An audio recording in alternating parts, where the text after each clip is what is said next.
refiero a Iván Flores, también en redes sociales, para llevarle a usted toda la información de nuestro programa Punto de Vista. A60 DRL, toma tus propias decisiones, consolida tus deudas con A60. Llama ya al 21 33 74 00.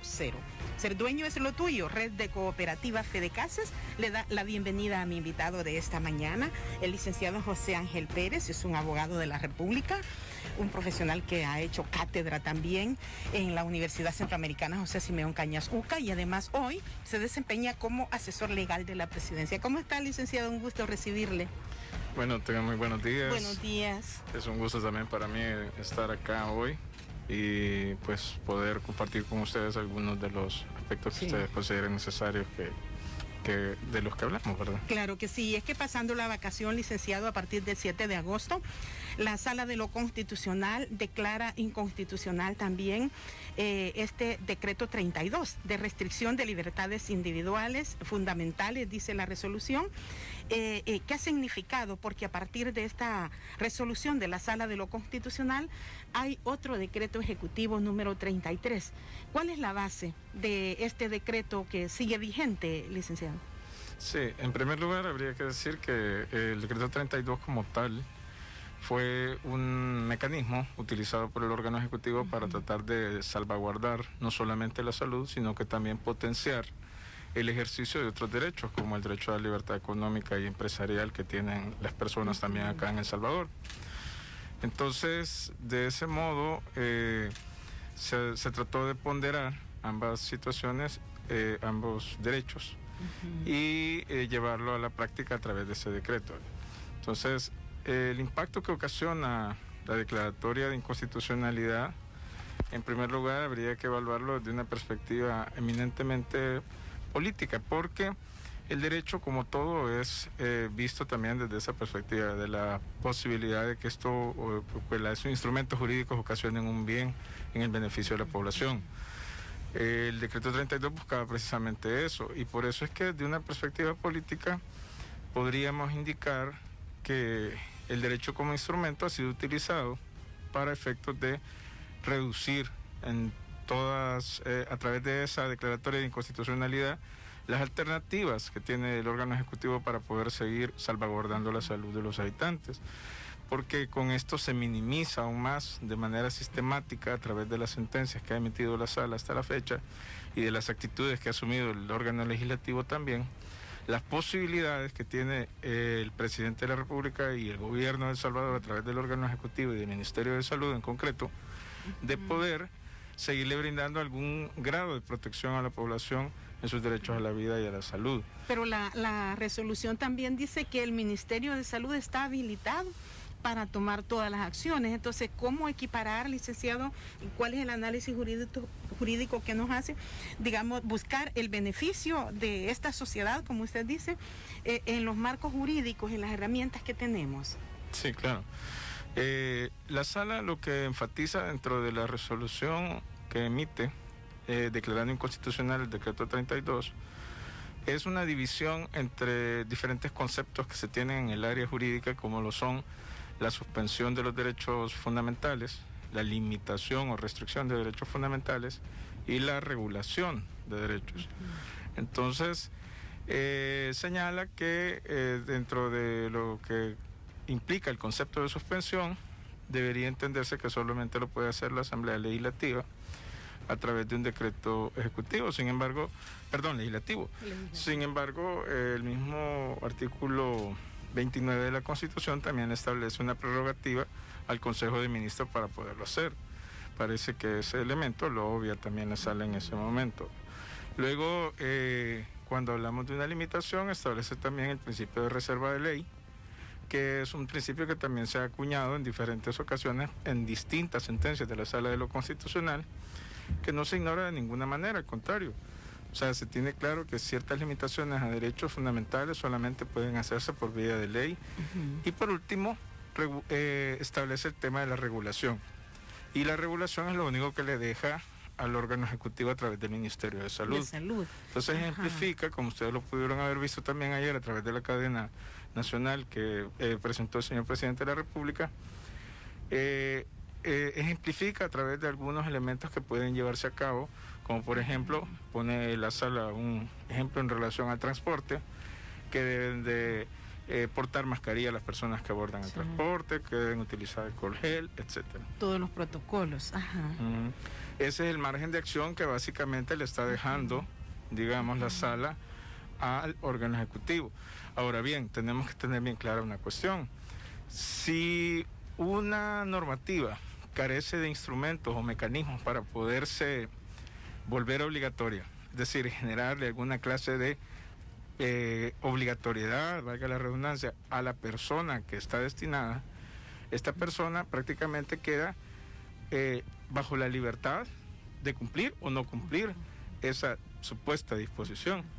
Y una de las características del derecho que tendríamos que tener en consideración, en este caso, para las normas jurídicas regulatorias que deja la sala como margen de acción para el Ministerio de Salud, es que no podrían ser obligatorias, básicamente se dejarían como simples recomendaciones.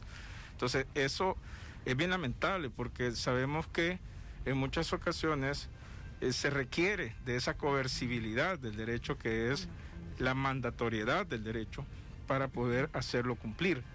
Y eso es en lo que en algunas ocasiones nos estaría ocasionando problemas seguramente para que estas recomendaciones en verdad se pongan en práctica en la realidad.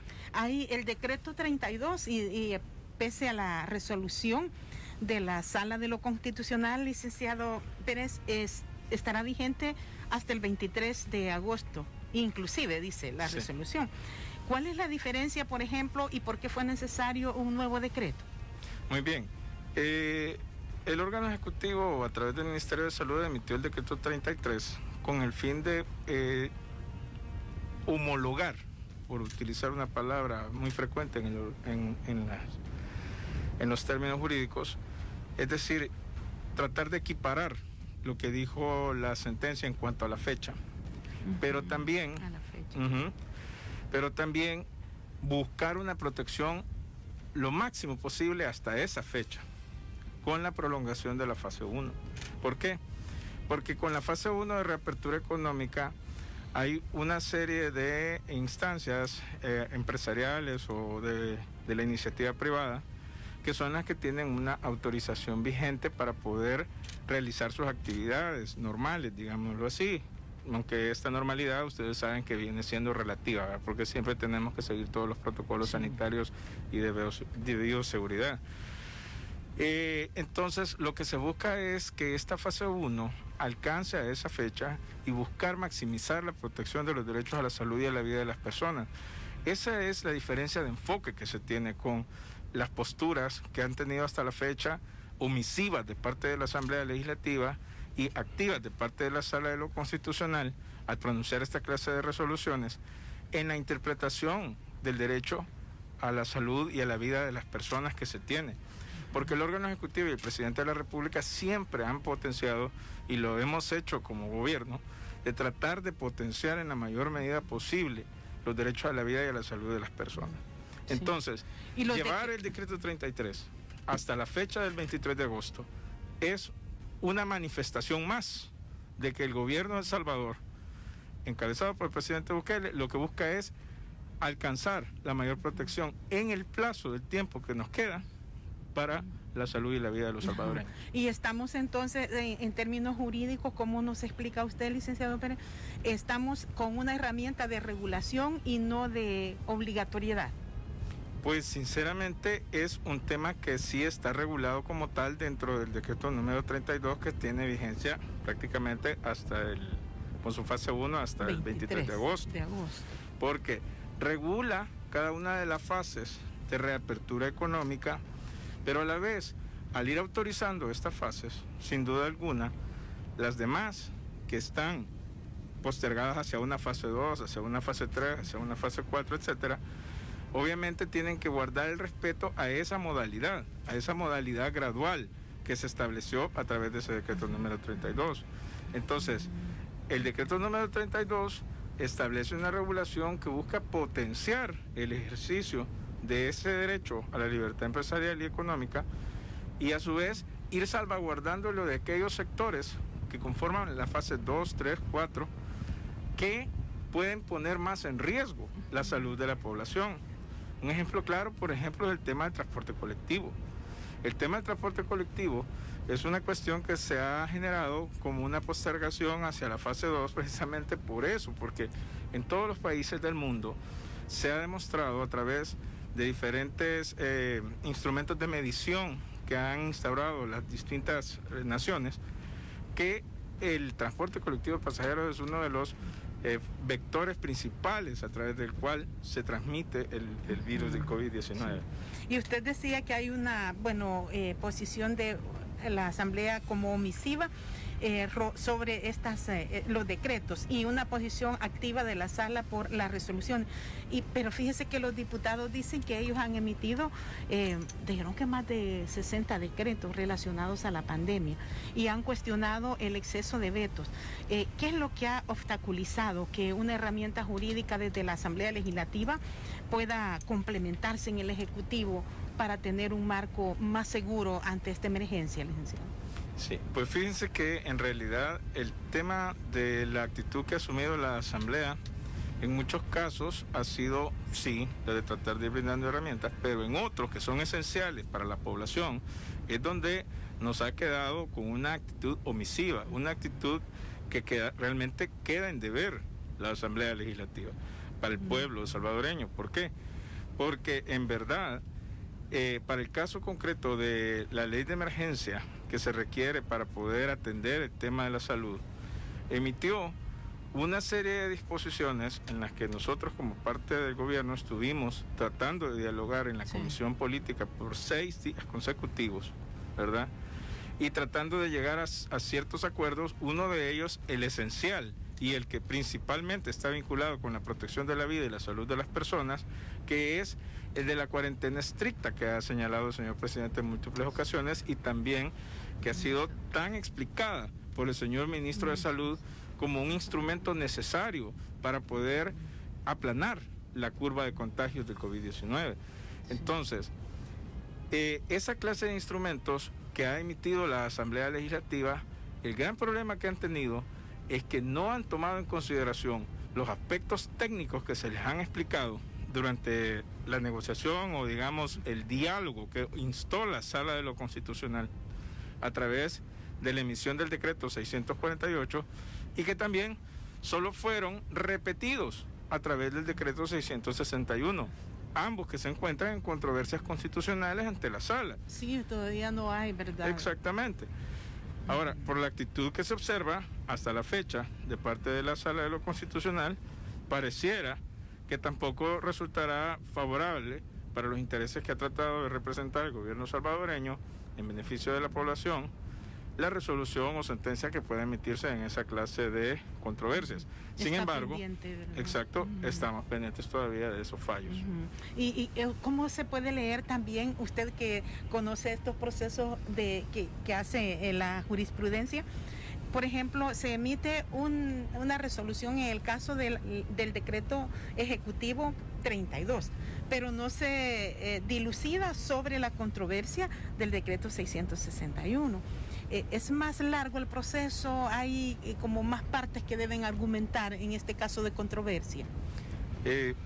Ambos procesos tienen sus propias características. Por un lado, el proceso de inconstitucionalidad tiene un trámite señalado en la Ley de Procedimientos Constitucionales que brinda la opción a la autoridad emisora de la disposición de poder pronunciarse respecto de la constitucionalidad de la norma jurídica emitida.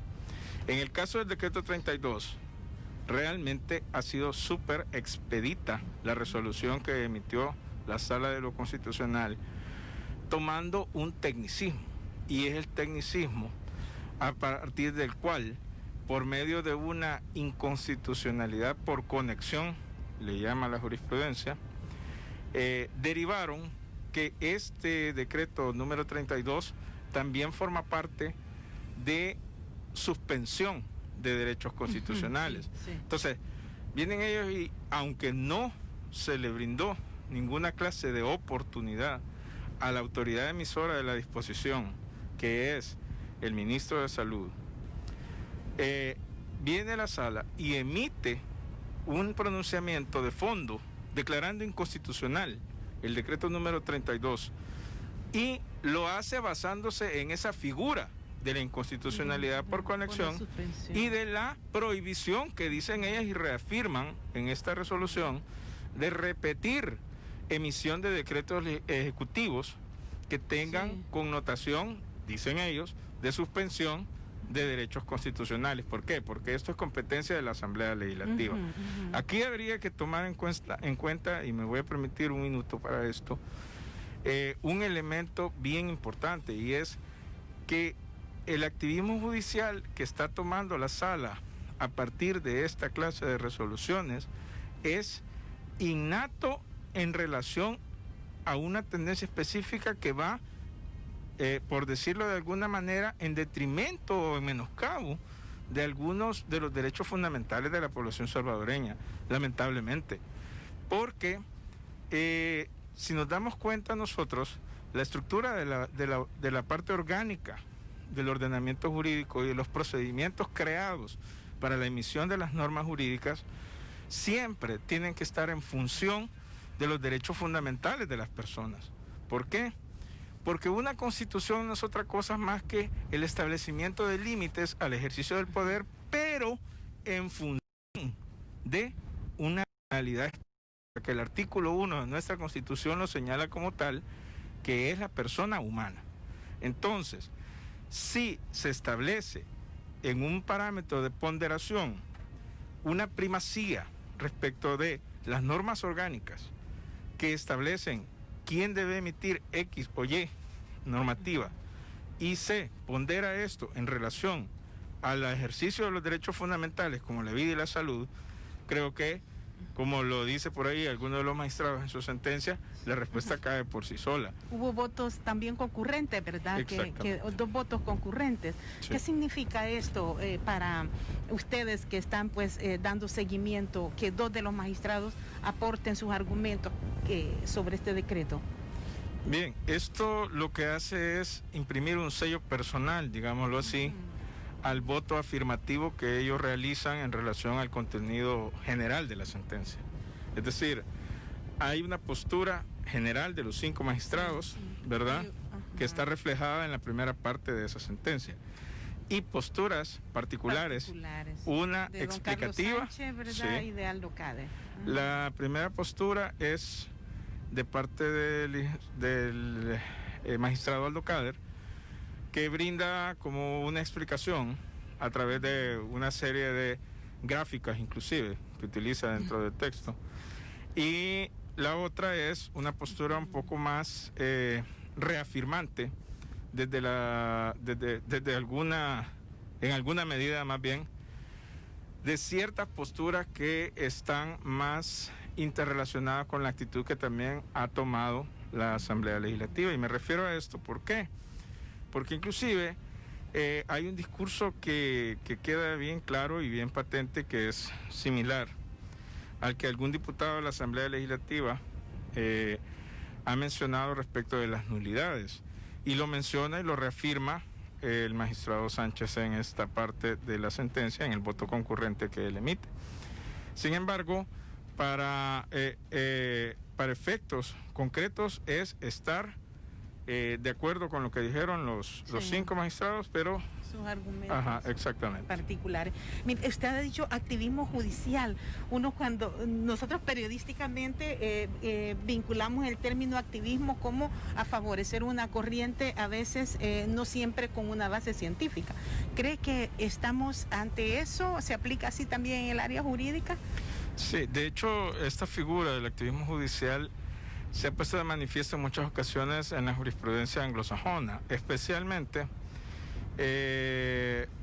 y muy claramente en algunas sentencias proveídas por algunos tribunales en los Estados Unidos, ¿verdad? Hay casos concretos en los que los jueces, más allá del tema estrictamente positivo del derecho, deben tomar partido, y algunos jueces han puesto de manifiesto sus criterios y sus posturas a través de resoluciones o sentencias que están en pro de diversas causas políticas, ¿verdad? Esto no significa necesariamente que sea malo, porque hay ocasiones en las que esas formas de adoptar el ejercicio del derecho y de la función jurisdiccional son en beneficio de la población. Pero lamentablemente en esta ocasión lo que sí podemos apreciar es que el activismo ha sido denotado para efectos de brindar mayores alcances, los mayores alcances posibles al poder que tiene dentro de su ámbito de competencias la Sala de lo Constitucional, pero no está en función de la necesidad de la mayoría que hasta la fecha aún se encuentra expuesta y con las posibilidades de ser, digamos, objeto de la enfermedad de COVID-19, afectada en su salud y ulteriormente, y lamentablemente como está ocurriendo en muchas ocasiones ya, en la propia vida de cada uno. Las 7 de la mañana con 23 minutos, el licenciado José Ángel Pérez, abogado de la República y asesor legal de la Presidencia de la República, es nuestro invitado de hoy. Gracias a A60 DRL y Créditos MIPE, le presentamos nuestro programa de Punto de Vista. Impulsa y haz crecer tu negocio. Solicita tu crédito MIPE en nuestra cooperativa ACACEPSA DRL. Solicítalo en cualquiera de nuestras agencias en Santa Ana, Coatepec y Atiquizaya y agencias Sonsonate. Contamos con 54 años que nos respaldan. ACACEPSA DRL, miembro de la red de cooperativa Fedecases. Volveremos en breve.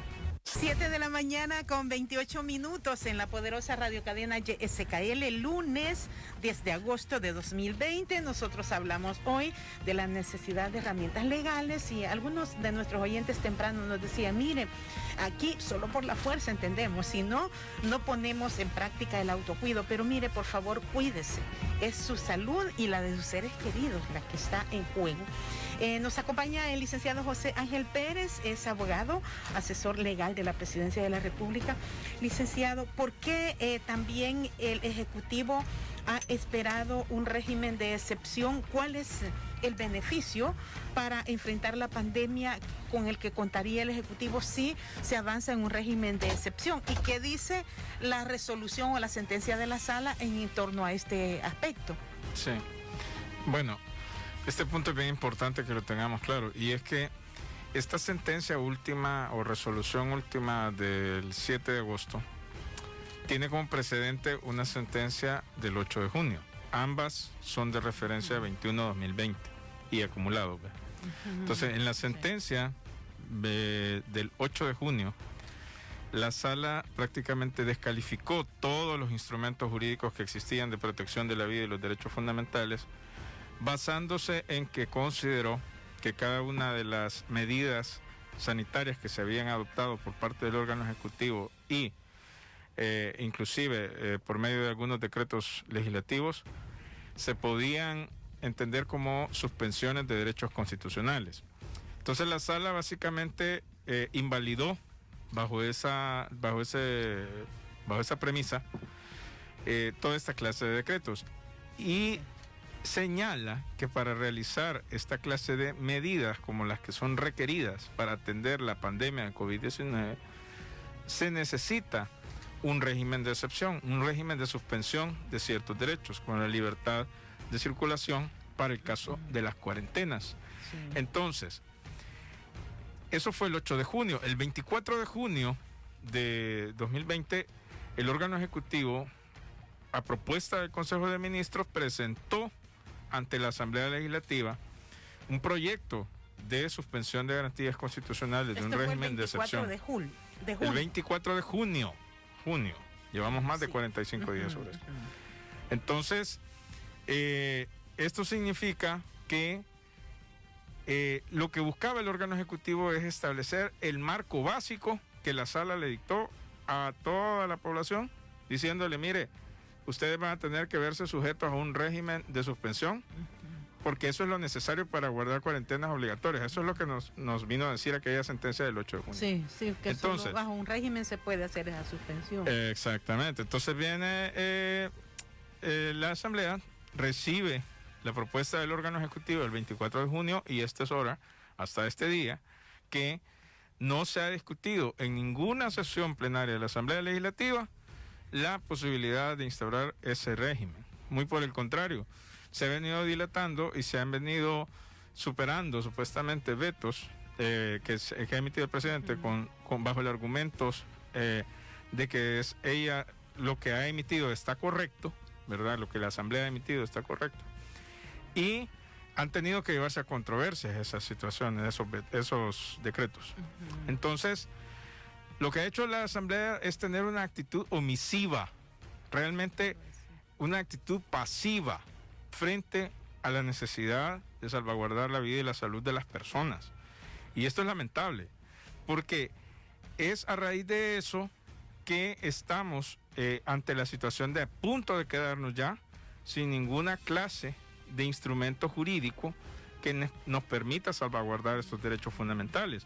Y aparte de eso, la Asamblea Legislativa no solamente adopta esta clase de posturas en ese nivel de los derechos fundamentales, sino que también en cuanto a la provisión de los instrumentos legales necesarios para poder ir sufragando algunas de las necesidades de recursos financieros que son requeridos para poder atender esta pandemia, porque si ustedes se han dado cuenta, y creo que ha sido notorio a través del conocimiento de los diferentes medios de comunicación y de las redes sociales, la forma en cómo tuvo que verse prácticamente vista al límite la posibilidad de que se aprobaran unos fondos que había autorizado el BID a favor del tema de la pandemia, de la reactivación económica. Que fue ratificado hace más de 8 días, el domingo. Exactamente. Ahora, ¿pero qué ha pasado con eso? La Asamblea continúa con una actitud omisiva, pasiva, de no brindar una oportunidad de poder contar con esos recursos para favorecer a la población. ¿Por qué? Porque después de esa ratificación del contrato de préstamo, se requiere la asignación de esos recursos económicos para que dentro del presupuesto, asignados que estos hayan sido, pueda poderse utilizar en favor de las causas por las cuales fue contratado el crédito, ¿verdad? Hablamos inclusive de las propias alcaldías que están dentro del parámetro del abanico de partidos políticos que están dentro de la Asamblea también. ¿Y será que ellos han dicho, los diputados, que requieren también que haya claridad sobre el destino de los recursos? ¿Cree que usted que se ha respondido a estos compromisos que también son parte de toda la negociación? Realmente, como parte del órgano ejecutivo, estamos muy conscientes que cada vez que se adquiere un compromiso de carácter internacional, uno de los elementos que son premisas para poder autorizar cualquier entidad bancaria o financiera internacional para asignar eso o autorizar esos recursos, es el tema de la transparencia. Y sin duda se establece dentro del mismo contrato que se suscribe con estas entidades. Entonces, la Asamblea Legislativa lo que hace cuando viene y exige esa clase de disposiciones que queden dentro del marco normativo que ella emite, solamente es repetir aquello que ya viene dentro de un marco jurídico aplicable en cada uno de estos contratos con las instituciones financieras internacionales. O sea, realmente lo único que hace es dejar o trasladar lo que dice del contrato de préstamo hacia una ley secundaria. Y eso es inclusive sobre legislar. ¿Por qué? Porque nosotros ya tenemos en El Salvador una serie de leyes que se refieren a los temas de transparencia, de Contraloría Ciudadana y de Contraloría de la Hacienda Pública. Para eso es que existe la Corte de Cuentas de la República instaurada constitucionalmente. Sí. Lo que pasa es que no ha habido, con estas herramientas de Contraloría, no han sido como tan eficientes y tenemos antecedentes que no son halagadores en términos de administración transparente de recursos. ¿Cómo cree usted que se puede interpretar, por ejemplo, el comité de veeduría que se había integrado, que como usted dice es algo sobre de lo que ya existe, pero a veces uno quiere como garantizarse? ¿Y qué se puede interpretar, licenciado Pérez, por ejemplo, del compromiso con los organismos hacia afuera, pero también del compromiso de transparencia aquí, que nosotros ciudadanos estemos claros de esa transparencia?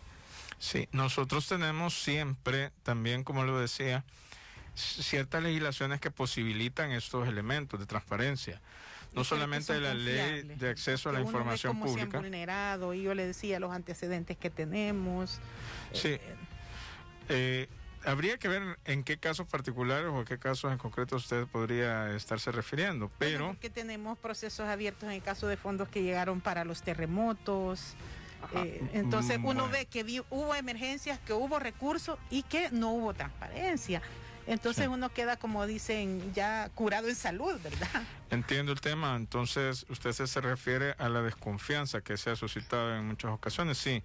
Y realmente estamos claros en ese aspecto. Precisamente uno de los compromisos fundamentales que ha tenido el gobierno que encabeza el presidente Bukele ha sido el brindar, en la medida de todas sus posibilidades, las herramientas para garantizar la transparencia del uso de los fondos frente al público. Y no solamente eso, sino que de buscar contrarrestar el flagelo de la corrupción que tanto ha aquejado a las diferentes administraciones que hasta la fecha han venido pasando. Ahí tenemos los casos, por ejemplo, de los casos que se han judicializado, ¿verdad? No solamente aquellos que han sido objeto de señalamiento por parte del Corte de Cuentas, sino que los que se han judicializado. Por ejemplo, el caso del expresidente Antonio Saca, el caso del expresidente Mauricio Funes, ¿verdad? Y la serie de funcionarios que se han visto involucrados en esta clase de digamos, situaciones que van en detrimento de los recursos públicos y de los recursos de la población. Se entiende en alguna medida entonces que sí exista un grado de desconfianza, pero no solamente hay que entender ese tema, sino que también hay que entender que existen los mecanismos legales para poder establecer ese marco de transparencia que se está pretendiendo hacer valer. Y el decreto 33 ejecutivo que se mantendrá hasta el 23 de agosto, licenciado, ¿qué incluye? Se definen las fases de reapertura, pero ¿qué esperaríamos a partir del 24 de agosto? Bien, lamentablemente, por eso es que señalábamos que la Sala de lo Constitucional, al declarar inconstitucional el decreto 32, ha generado, digamos, una situación en que la reapertura gradual que regulaba el decreto 32 se ha visto truncada. Entonces, el 24 de agosto, la Sala de lo Constitucional prácticamente nos está diciendo: vean y en adelante todas las demás actividades económicas están ahí.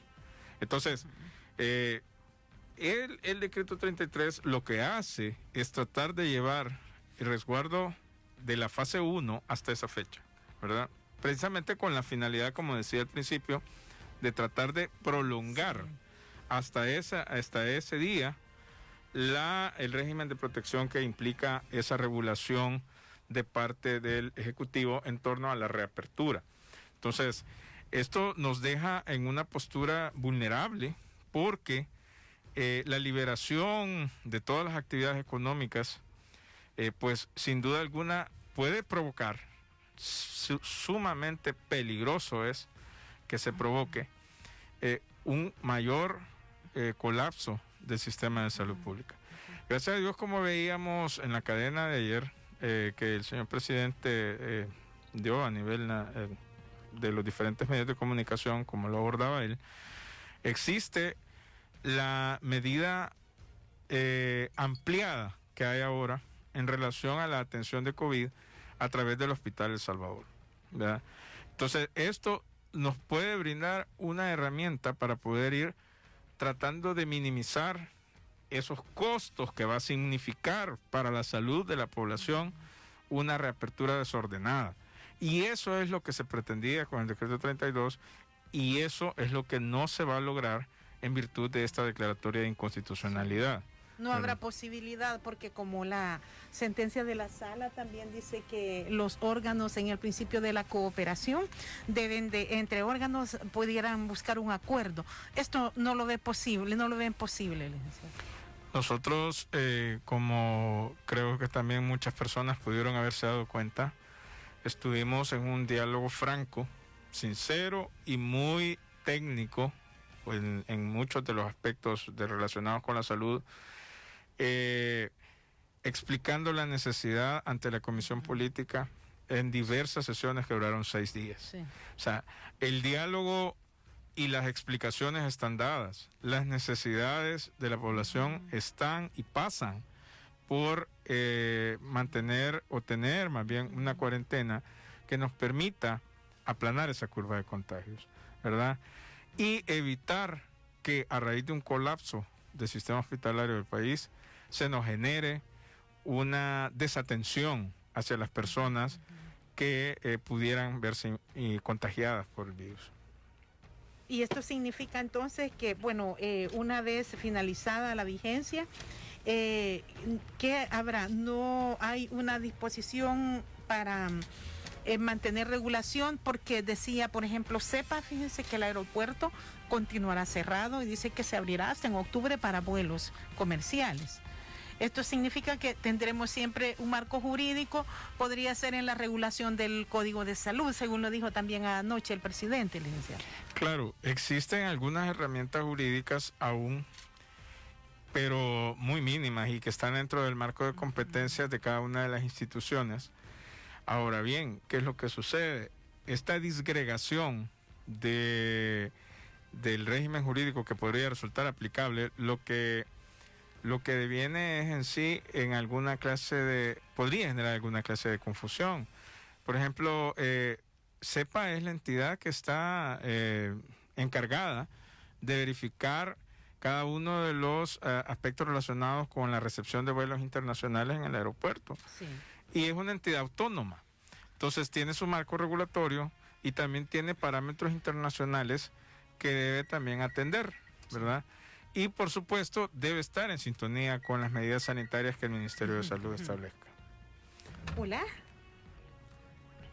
Buenos días. Bueno, estamos en breve transfiriendo esa llamada que suena a través del 22-24-08-88 con el licenciado José Ángel Pérez. Continuamos nuestro programa Punto de Vista.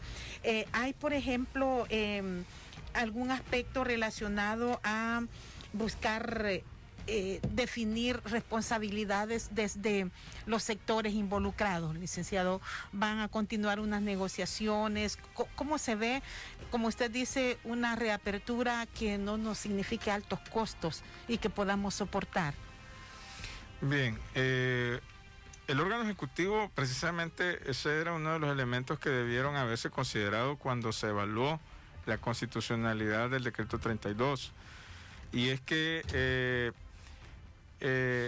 se realizó una mesa de diálogo para llegar a un plan de reapertura gradual. Entonces, los diálogos con los sectores se han dado también. Y no me cabe la menor duda que dentro de las políticas que el señor presidente Bukele ha tenido hasta la fecha, se encuentra siempre, permanentemente, la posibilidad de entablar esa serie de diálogos con los sectores involucrados. Ahora bien, sin duda alguna, esto pasará por una nueva fase quizá de poder volver a decidir de consumo o de común acuerdo algunas cosas y de esa manera tratar de establecer un orden en la reapertura. Porque de las medidas, licenciado, que se anunciaron ayer, por ejemplo, requerirán de algunas de marco jurídico, ¿verdad? De las que anunció esto de los clúster, bueno, lo de la media planilla para hasta planillas que alcancen los $45,000, tiene ya, todo eso requiere regulación. Sí, claro.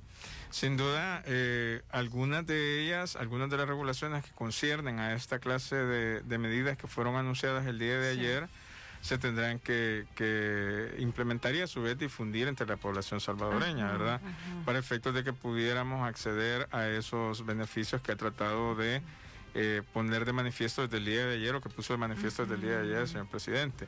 Y es que debemos recordar que como esta serie de actitudes, tanto de la sala como de la asamblea, nos dejan con un margen de acción bastante reducido, nos minimizan, nos golpean, pero no solamente al gobierno, y eso hay que entenderlo, minimizan y golpean el interés colectivo, el interés de la población salvadoreña y de los derechos a la salud y a la vida que se han tratado de resguardar desde un principio. Entonces, sí hay un marco regulatorio que habrá que establecer en torno a estos elementos, ¿verdad? Y muy probablemente haya que también tener alguna clase de diálogo con algunos sectores, como usted lo señala, ¿verdad? porque en todo caso esto es lo que brinda una legitimidad democrática a aquello que se emite como norma jurídica. Claro, habrá que esperar. Estas regulaciones dependerán ya de manera directa a nivel del Ejecutivo. ¿O cree usted que será necesario, porque usted nos explicaba sobre el amplio campo que podría significar un régimen de excepción, como usted decía, para limitar algunas, aplicar restricciones en algunos derechos, no en un régimen de excepción total? Pero uno, como están las cosas hoy, quizás la Asamblea ya no pueda avanzar en esta discusión si se está pensando en una apertura a partir del 24 de agosto.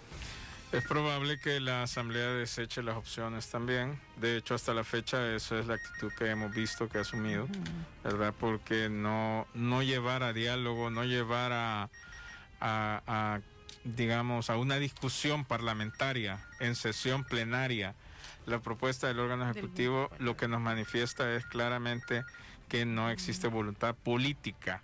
Y por eso es que hay que tener en cuenta el elemento que señalé desde un principio, porque acá el derecho como instrumento debe ser un mecanismo que se utiliza para mantener un orden hacia un fin determinado, que es la persona y sus derechos. Sí. Pero la Asamblea Legislativa con esas actitudes está orientándose hacia darle primacía a otra clase de normas, como son las que van buscando el tema de la reapertura económica menoscabando los demás derechos de las personas. Sí, habrá que esperar porque, como usted dice, se podrá seguir atendiendo la pandemia con las restricciones o regulaciones que ya establece el Código de Salud.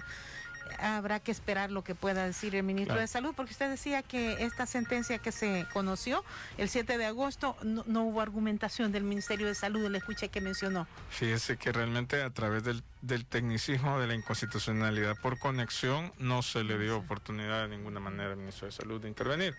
Ahora bien, lo que sí tenemos claro es que creo y que tiene que quedar bien de manifiesto acá en esta oportunidad, y es que el gobierno de la República siempre ha intentado buscar la salvaguarda de los derechos de la salud y la vida de las personas, y en esa medida seguirá tratando de utilizar las herramientas que estén a su alcance para poder obtener ese fin.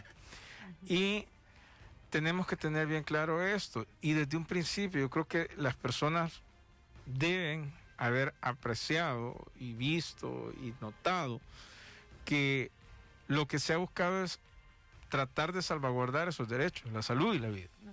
¿Y quiénes son los que han reducido esos márgenes de acción con sus actitudes? Esos órganos del Estado que hoy por hoy nos dejan con pocas herramientas. Hay un oyente que tiene una pregunta, me dice en la 1, sobre los que quedaron cesantes. Me decía que el presidente había hecho una alusión. Adelante, le escucha el licenciado Pérez. Dice que... ¿Aló? Una pregunta bien puntual. Dice que escuché en cadenas anteriores que el señor presidente dijo que los que habíamos quedado cesantes de nuestro trabajo en agosto y septiembre nos iban a dar medio sueldo, pero ahora estoy notando en la cadena anterior que dice que se lo darán a las empresas para el pago de las futuras planillas. Yo quisiera que si usted tiene alguna información nos aclarara eso. Muchas gracias por introducir este elemento. Ya estamos terminando, licenciado, sí. Pero usted... Bien, en cuanto a este punto, señalaba acá Neri, ¿verdad? Que tiene que generarse una regulación que tenga que ver con estas medidas que se han adoptado o que se han anunciado a partir del día de ayer. Y sin duda alguna, el dotar de los recursos financieros a las empresas va buscando salvaguardar también el derecho al trabajo de las personas. La retroactividad en cuanto a un pago o no tendrá que ser regulada en su momento por las disposiciones que se establezcan en torno a esto. Porque él habló que debían de contratar al personal en el caso que haya suspensiones, como decía él, de esta cesantía, ¿verdad? Ayer el presidente medio lo mencionó, pero hay que esperar. ¿Quién va, el Ministerio de Trabajo o quién va a hacer esta regulación jurídica? El Ministerio de Trabajo tiene dentro de su marco de competencias la habilitación para poder establecer esta serie de medidas en relación a la tutela del derecho al trabajo de las personas. Sí, de darles, por ejemplo, media planilla al empresario bajo ciertas condiciones que deben cumplir con los trabajadores. Exactamente. Exactamente. Estaremos pendientes entonces y gracias al oyente por introducir este elemento. Vamos a ver qué dice el ministro de Trabajo. De hecho, lo hemos estado llamando para ver si puede venir, porque sí hay algunos aspectos laborales que se deben tomar en cuenta en estas medidas que anunció el presidente de la República anoche, especialmente en lo relacionado a la media planilla para la mediana y pequeña empresa. Gracias por habernos acompañado, licenciado Pérez. Un gusto hablar con usted aquí en la KL. Bueno, en realidad quien está agradecido soy yo por darme la oportunidad de dirigirme a la población salvadoreña y a toda la atenta radioescuchas de Radio Cadena YSKL. Muy amables. Escuchando, claro que por sí. favor.